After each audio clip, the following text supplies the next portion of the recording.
আমাদের যারা সদস্য আছেন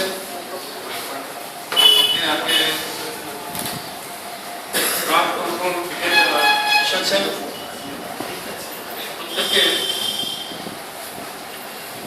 অভিনন্দন জানাচ্ছি। Bengal homeopathy chemist and druggist association দ্বিতীয়বারের মতো হাওড়াতে আমাদের তৃতীয় ড্রাগ ওয়ার্কশপ হাওড়াতে অনুষ্ঠিত হচ্ছে। চতুর্থ, আমরা আমাদের যে অ্যাসোসিয়েশন তার জন্মলগ্ন থেকে যেটা চেষ্টা করে আসছি, যারা হোমিওপ্যাথিক ব্যবসা করেন তারা যেন সুষ্ঠুভাবে ব্যবসা করেন।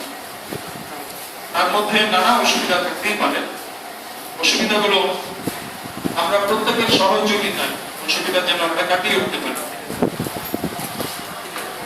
হোমিওপ্যাথি সারা পৃথিবীতে মানব সেবার একটা অন্যতম হাতিয়ার